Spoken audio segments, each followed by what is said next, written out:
Pukul 6 waktu Indonesia Tengah, Radio Republik Indonesia ND menghadirkan Warta Berita.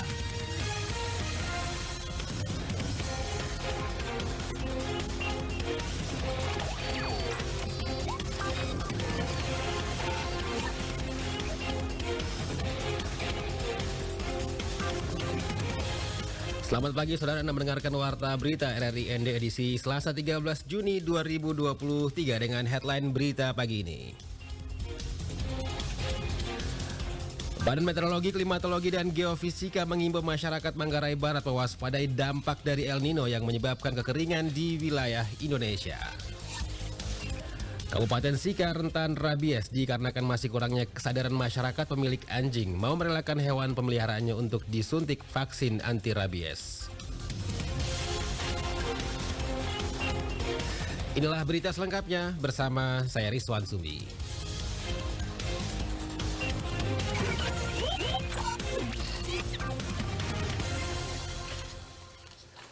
Kita awali berita pertama. Badan Meteorologi, Klimatologi, dan Geofisika mengimbau masyarakat di Kabupaten Manggarai Barat untuk mewaspadai berkurangnya curah hujan sebagai dampak dari fenomena El Nino yang menyebabkan kekeringan di wilayah Indonesia. Laporan Asti Dohu. Badan Meteorologi, Klimatologi, dan Geofisika mengimbau masyarakat di Kabupaten Manggarai Barat, Nusa Tenggara Timur untuk mewaspadai berkurangnya curah hujan sebagai dampak dari fenomena El Nino yang menyebabkan kekeringan di wilayah Indonesia. Kepala Stasiun Meteorologi Komodo, Stin Nenotek, menjelaskan fenomena El Nino merupakan fenomena global yang terjadi dan dampaknya menyeluruh ke seluruh wilayah Indonesia, termasuk wilayah Manggarai Barat. Dampaknya itu yaitu berkurangnya curah hujan. Apabila terjadi pada saat musim kemarau, maka kondisinya akan lebih kering. Kita dari BMKG sendiri memperkirakan peluangnya di atas 80%. El Nino akan mulai terjadi pada bulan Juni tahun 2023. Ia menjelaskan untuk wilayah Manggarai Barat, kekeringan terjadi merata di semua wilayah. Namun wilayah pesisir dan dataran rendah akan terasa lebih kering. Selain itu, masyarakat juga harus waspada terhadap kondisi air yang debitnya berkurang akibat rendahnya curah hujan. Karena pasti akan terjadi krisis air bersih juga akibat dari fenomena ini. Jadi yang harus kita antisipasi bersama itu yaitu kebakaran hutan sama air bersih. Harus diantisipasi lebih baik. Stin mengimbau masyarakat Manggarai Barat agar waspada terhadap dampak El Nino, khususnya para petani agar tidak membersihkan dan membuka lahan baru dengan cara membakar, karena kekeringan yang disertai angin dapat mengakibatkan kebakaran meluas ke area lain, serta berhemat dalam menggunakan air. RRI Labuan Bajo, Astidohu melaporkan. Kita beralih ke berita selanjutnya. Komisi 10 DPR RI rapat kerja pada Jumat 9 Juni 2023 lalu mendukung penyediaan buku bacaan bermutu untuk jenjang pendidikan anak usia dini dan sekolah dasar di wilayah 3T, daerah terdepan, terpencil, dan tertinggal. Laporan Veranda Garus.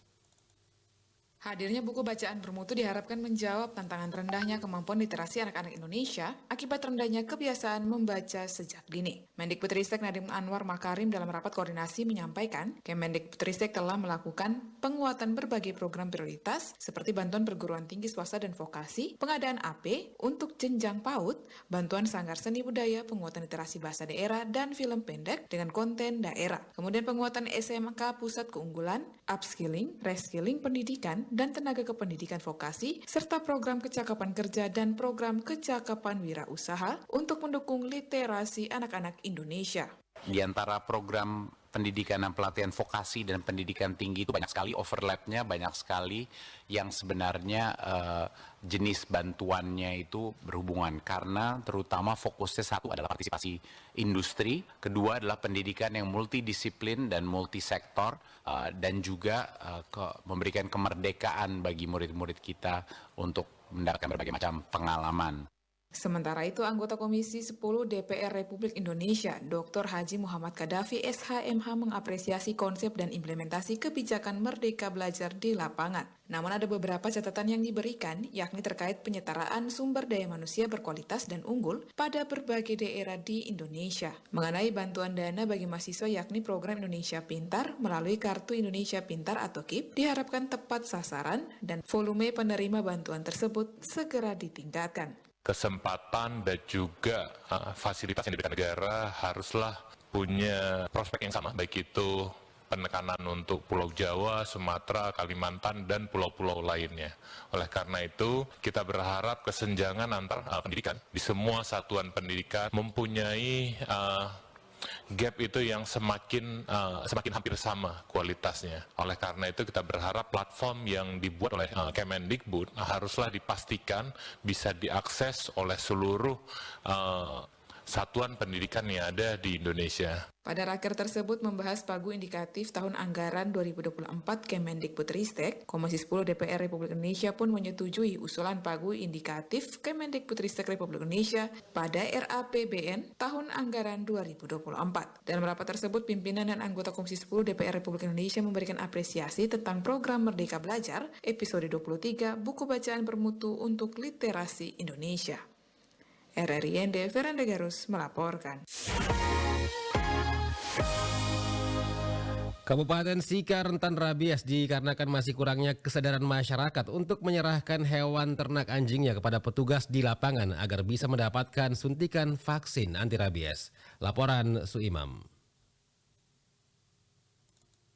Kadis Pertanian Kabupaten Sika, Yohanes Emil Satriawan kepada RRI, Senin 12 Juni 2023 menjelaskan, untuk cakupan vaksin anti rabies di Kabupaten Sika sudah mencapai 85% dari stok vaksin yang ada sebanyak 2.522 dosis. Menurutnya, terkait dengan pemberian suntikan VAR pada anjing memang belum sepenuhnya merata dikarenakan stok vaksin yang ada berkurang sehingga perlu untuk pengadaan lagi. Kami juga melakukan komunikasi dengan Kepala Dinas Perkebunan dan Peternakan Kabupaten Flores Timur lewat Kabid Keswannya itu. Kami mendapat bantuan 1.000 dosis sambil menunggu proses pengadaan karena yang terhormat DPRD Sika ini lewat Komisi 2 juga telah memberikan rekomendasi sesuai usulan dari pemerintah daerah itu tambahan anggaran untuk pengadaan vaksin ini. Nah, sekarang ini teman-teman dari bidang Keswan sedang melakukan prosesnya ini. Dikatakan Kadis Emil, dengan populasi yang begitu banyak, kendala yang terjadi di lapangan tidak semua pemilik anjing mau menyerahkan hewan peliharaannya untuk disuntik VAR sehingga hewan-hewan tersebut mudah terkena penyakit rabies. Cerita di lapangan ini, saya ketika teman-teman medik, para medik veteriner ini turun, saya selalu ikut. Banyak hal yang kami temui di lapangan. Artinya, masyarakat pemilik ternak anjing ini ya memang ya merubah perilaku juga agak susah nih. Ada yang terkadang kita mau divaksin, tidak mau kasih. Itu ada saja itu. Biasanya dulu kita sendiri baru vaksin. Ini kan sangat-sangat ironis. Bahkan ada lagi yang kita sudah capek yang panas, komen lagi. Ini kami punya anjing dari nenek moyang itu biasa vaksin aman-aman saja. Yang seperti ini kami hanya mengambil datanya, kami serahkan ke kepala desanya. Ia melanjutkan, Kabupaten Sika saat ini rawan akan kasus rabies. Untuk itu pihaknya juga membutuhkan kerjasama dengan masyarakat, khususnya pemilik anjing, agar dapat merantai dan mengkandangkan hewannya, supaya dengan mudah petugas bisa memberikan suntikan vaksin anti rabies di rumahnya masing-masing. Dengan begitu, permasalahan rabies di Sika bisa diminimalisir. Anda sedang mendengarkan Warta Berita RRIND. Membangun kerjasama yang solid antara TNI dan pemerintah daerah dalam membangun masyarakat di daerah sangat diperlukan guna mencapai target pembangunan yang sesuai dengan harapan pemerintah, khususnya dalam peningkatan kesejahteraan masyarakat di bidang ekonomi serta peningkatan kualitas kesehatan. Selengkapnya, Ferry Soal melaporkan. Dalam peningkatan kesejahteraan masyarakat di bidang ekonomi serta peningkatan kualitas kesehatan, dibutuhkan kerjasama yang solid antara TNI dan pemerintah daerah.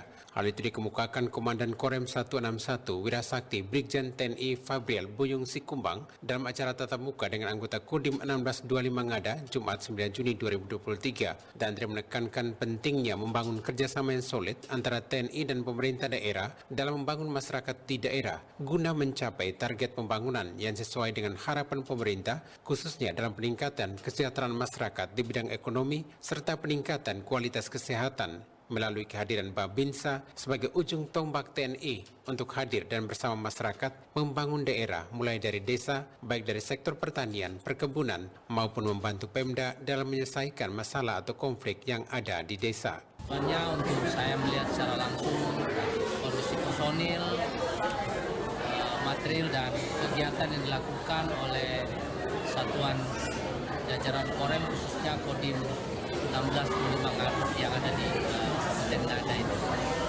Ini sebagai bentuk pengawasan, pengendalian dan meyakinkan bahwa tugas-tugas yang diberikan, baik itu tugas pokok TNI ataupun tugas-tugas lain atau seperti tugas perbantuan kepada TNI, kepada pemerintah daerah itu dapat berjalan dengan aman, lancar, sesuai dengan apa yang diharapkan.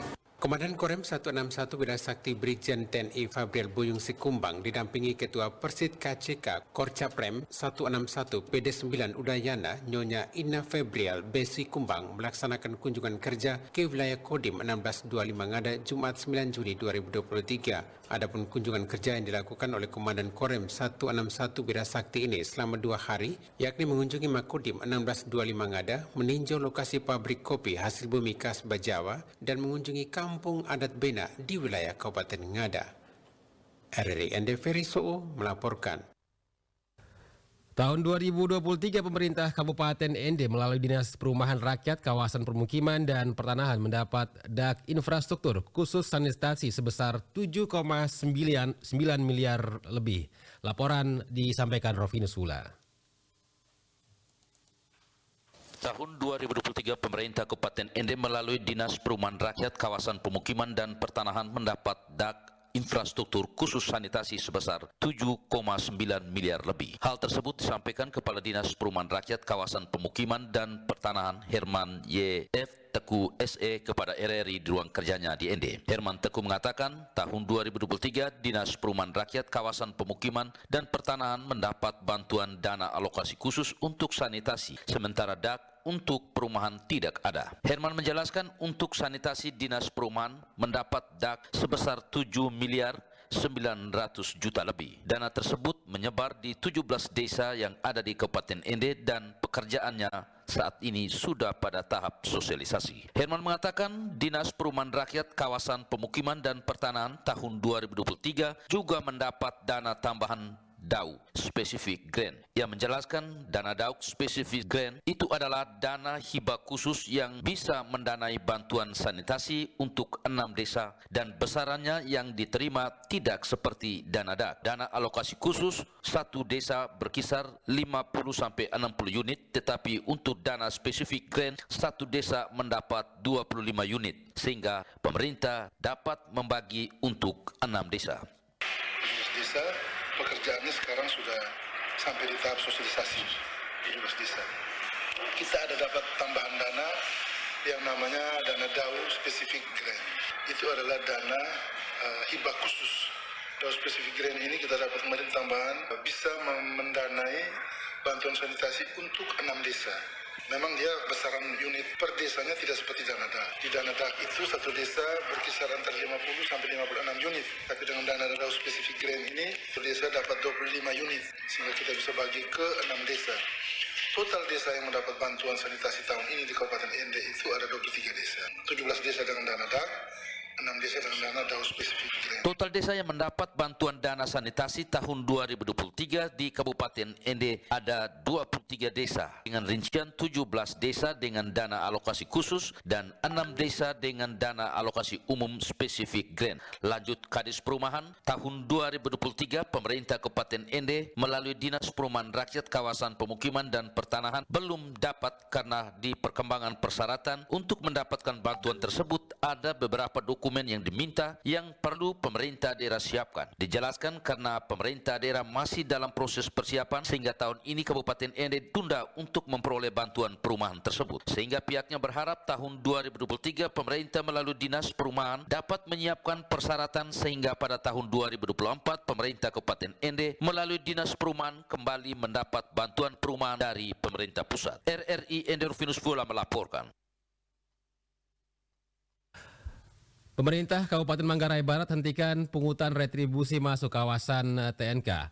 Asosiasi Perusahaan Perjalanan Wisata Manggarai Barat meminta agar pemerintah Kabupaten Manggarai Barat untuk duduk bersama terkait dengan keputusan menghentikan pungutan retribusi masuk dalam kawasan Taman Nasional Komodo. Laporan Rosada 5. Pemerintah Kabupaten Manggarai Barat menghentikan pungutan retribusi masuk kawasan Taman Nasional Komodo. menyusul dikeluarkannya rekomendasi Badan Pemeriksa Keuangan kepada Kementerian Kehutanan dan Lingkungan Hidup, kemudian dilanjutkan kepada pemerintah daerah Kabupaten Manggarai Barat melalui Balai Taman Nasional Komodo. Terkait dengan keputusan tersebut, Ketua Asosiasi Perusahaan Perjalanan Wisata Asita Manggarai Barat Don Matur kepada RRI mengatakan, keputusan tersebut dinilai pincang dan merugikan masyarakat Manggarai Barat karena sebelumnya pemberlakuan pungutan retribusi berdasarkan kesepakatan bersama para pihak, termasuk Asita, dan 60% PAD bersumber dari retribusi dimaksud. Kalau daerah kemarin menarik itu, saya rasa bupati gegabah itu. Artinya ketika pusat sudah memberikan himbauan melalui temuan BPK, itu duduk bersama dong dengan kita. Bagaimana jalan keluarnya? Karena itu adalah pikiran kita semua. Tapi kalau dia biarkan itu hilang, itu sekitar 66% itu penerimaan daerah Manggarai Barat, PAD Manggarai Barat dari situ. Kalau itu hilang, ya silakan. Kita pelaku perusahaan untungnya. Wakil Ketua DPRD Manggarai Barat Marcel Jaramun juga mengatakan hal yang sama. Ada mekanisme yang harus ditempuh pemerintah sebelum pemberlakuan penghentian pungutan retribusi. Bagaimanapun ada sejumlah perda yang mengatur soal retribusi di Manggarai Barat, sehingga sebelum rekomendasi ini diberlakukan, maka pemerintah harus mencabut perda penetapan retribusi Taman Nasional Komodo. Selama ini setiap tamu yang masuk ke kawasan TNK, Pemkab diberi ruang untuk memungut retribusi. Informasi tersebut mengakhiri warta berita produksi RRI ND pagi ini. Saya Rizwan Sumbi mewakili kerabat kerja yang bertugas. Selamat pagi.